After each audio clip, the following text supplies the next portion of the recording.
갈라디아서 3장 1절에서 12절까지입니다. 갈라디아 교인들이 처음 예수를 믿을 때 그들은 유월절이라든지 안식일이라든지 이런 것에 대해서 들어본 적이 없습니다. 오직 복음만 듣고 예수를 믿게 되고 그 복음으로 말미암아 거듭난 사람들입니다. 그런데 어느 날 유대주의자들이 은밀하게 교회에 들어갔어요. 그러면서 뭘 얘기하느냐? 예수 믿는 것 가지고는 완벽하지 않다. 부족한 게 있다. 이러이러한 것은 최소한도 해야 된다. 그 가운데 하나가 할례의 문제였습니다. 갈라디아 교인들이 처음에는 오직 믿음으로, 오직 은혜로 신앙생활을 시작했고, 그리고 그것으로 아주 만족했어요. 은혜로만 되는 줄을 알았어요. 그런데 뭔가 부족한 것처럼 느껴졌습니다.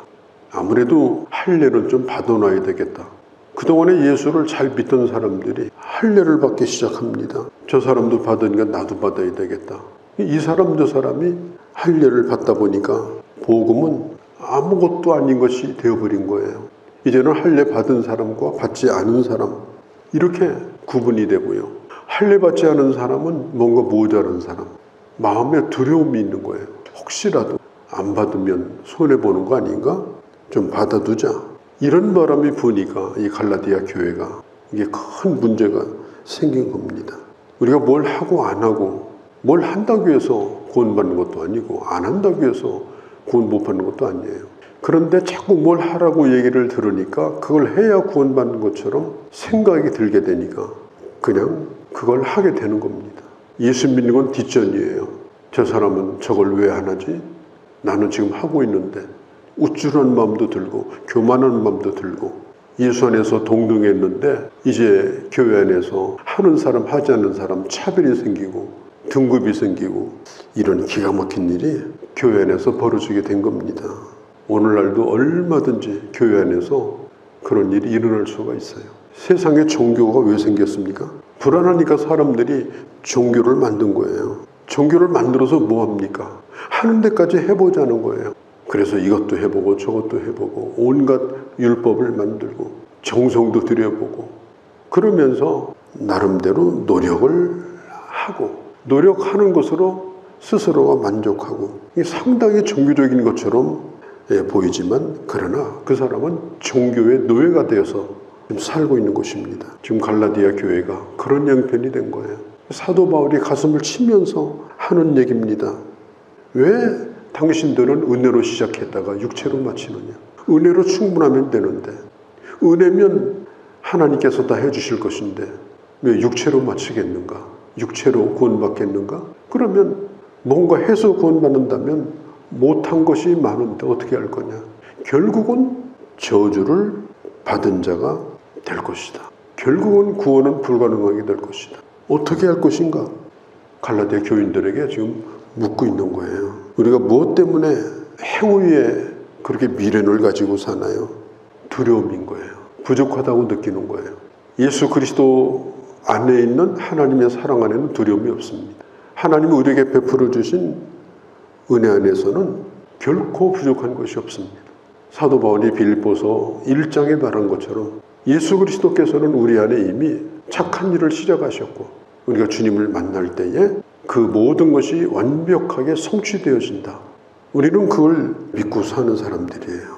사도 바울이 예루살렘에 방문해서 자신이 전했던 이 복음에 대하여 사도들과 교제를 나눴고 사도들로부터 전혀 문제가 없다는 것도 확인을 받은 겁니다.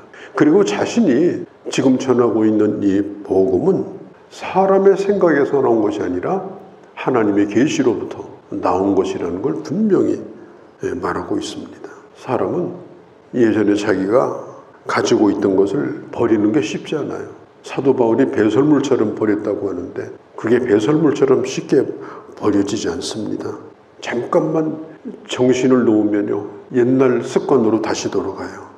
이스라엘 백성들이 노예살이를 했는데 홍해도 건넜는데 하나님이 주신 만나를 먹으면서 옛날에 노예살이 하면서 고기가 막 곁에서 주인 눈치를 보면서 몰래 한 점씩 건져 먹던 고기가 맛있었다는 거예요. 노예로 돌아갈 수도 없어요. 그런데 그 노예 시절의 얘기를 하고 있는 거예요. 오늘 하나님이 매일마다 주시는 은혜에 대해서 감사한 생각이 없어요. 그걸 은혜라고 여기지 않아요. 자기가 땀 흘리고 애쓰던 노예 때를 그리워하는 거예요. 오늘 그리스도인 가운데 그런 사람들이 많아요. 정말 하나님의 은혜로 만족하면 되는데 애쓰고 노력하고 힘쓰던 그래도 그때가 뭔가 하는 것 같고 대단한 것처럼 여겨지고 느껴지는 거. 그 노예 근성을 버리는 게 그렇게 쉽지 않더라는 거예요. 이걸 버리는 방법이 뭐냐? 1절에 너희 앞에 십자가가 눈에 보이지 않느냐? 주님의 십자가를 바라보는 거예요. 주님의 십자가는 왜 있는 겁니까? 누가 그를 십자가에 못 박았습니까? 죄인 땐 우리가 못을 박은 거예요. 죄인 땐 우리 때문에 하나님의 아들이 죽으신 거예요. 십자가를 바라볼 때 얼마나 내가 큰 죄인이었는가. 지금도 여전히 용서받은 죄인으로 사는 거지 본래 의인이 아니었어요. 겸손해야 되는 거예요. 또 한 가지는 우리는 십자가를 바라보면서 하나님이 내게 베푸신 용서와 은혜가 얼마나 큰 것인가. 나를 위해서 주님이 죽으실 정도로 내가 얼마나 소중한 사람인가. 우리는 답이 안 나오고 내가 혼란스러울 때 십자가를 바라보면 문제가 다 풀립니다. 십자가를 바라보면 단순해집니다. 과거의 내가 누구이며 오늘의 내가 누구인가. 그 답이 십자가 앞에서 나오는 거예요. 십자가를 바라보라. 누가 너희를 꾀드냐? 2절에 너희가 성령 받은 것이 율법의 행위로냐? 듣고 믿음으로냐? 성령 받았다 하는 말은 예수 그리스도를 믿고 오늘 구원의 확신 가운데 살게 된 걸 의미해요. 너가 예수를 믿고 구원의 확신을 가지고 사는 것이 네가 행위를 해서 그렇게 된 거냐? 아니면 복음을 듣고 믿었기 때문이냐?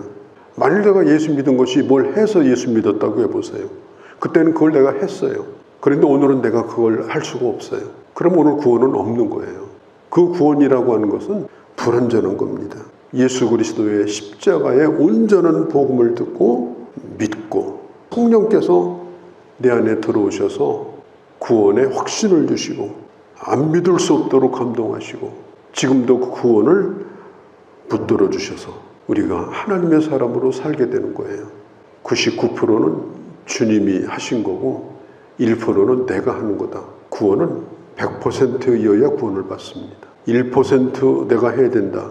우리는 1%도 할 수 없는 자들입니다. 구원은 온전히 복음을 듣고 믿음으로 성령께서 내게 주시는 확신과 능력으로 구원을 받고 그 구원이 계속해서 유효한 것이에요.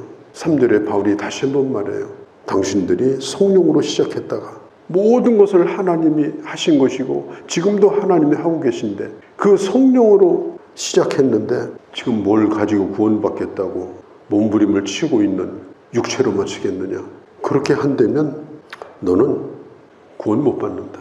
안 되는 일을 지금 하려고 한다. 오직 믿음이고 오직 은혜다. 이걸 잊어버리면 안 돼요. 기독교는 종교가 아니에요. 우리가 열심히 내는 것도 무슨 종교 노름이 아닙니다. 예수 잘 믿어서 종교인이 되는 것도 아니에요. 하나님의 은혜를 받고 지금도 하나님의 은혜 가운데 우리는 살고 있고 우리는 주의 은혜를 붙들고 천당에 가는 거예요. 4절에 바울이 이런 얘기를 합니다. 갈라디아 교인들이요. 지금까지 당신들이 복음을 위해서 고난을 받았다. 당신들이 잘 믿음을 지켜왔다. 안으로 밖으로 많은 시험도 이겨왔다. 그런데 이제 와서 율법주의자들의 미혹을 받아서 지금 그것을 따라가고 있다면 그동안에 우리가 복음을 위해서 받았던 고난이 무슨 의미가 있냐? 그 모든 인내와 그 수고가 무슨 의미가 있냐? 지금 뭘 위해서 당신들은 수고하고 있냐? 뭘 하겠다고 발버둥 치느냐?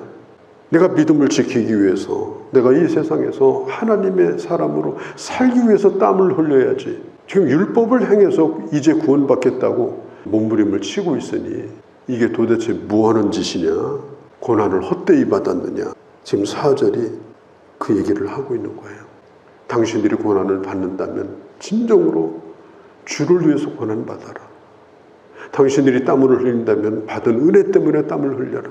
뭘 이루기 위해서가 아니고 주신 은혜에 응답하는 삶을 위해서 땀을 흘려라. 4절이에요. 5절에 너희에게 성령을 주시고 너희 가운데 하시는 이의 일이, 지금 하나님이 하시는 이 구원의 역사가 율법의 행위로냐 아니면 듣고 믿음에서냐, 2절의 말씀을 5절에서 다시 한번 반복하는 거예요. 우리는 복음을 듣고 믿은 자들입니다.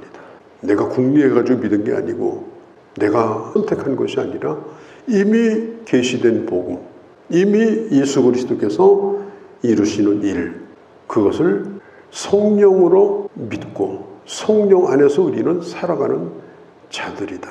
자, 6절에서 9절까지 아브라함과 나는 무슨 관계가 있는가, 이걸 지금 말하고 있는데요.